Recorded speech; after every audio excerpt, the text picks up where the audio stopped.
நீ என் புள்ளைய டீம்ல எடுத்துக்கிறதுக்கு நீ என்கிட்ட காசு கேட்டுன்னு போட்டுக்குது. கையெழுத்து போடு. என் வேலை போயிடும். ஓஹோ, கையெழுத்து போடலன்னா உசுறு போயிடுவேன். பரவாயில்லையா?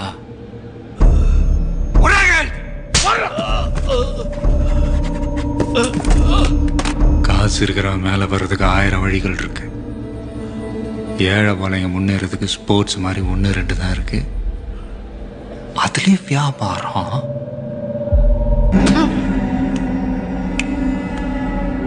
என் புள்ளன்னு இல்லை, திறமையா விளையாண்ட அத்தனை புள்ளைங்க பேர் நாளைக்கு 10 மணிக்குள்ள லிஸ்ட்ல இருக்கணும்.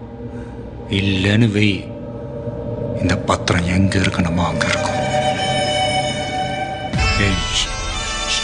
ஷர்மா, உன் வேலை மட்டும்தான் போயிடும் விளையாட்டா இருந்தாலும் அவனை நான் வேற லெவல்ல வச்சு செய்வேன்.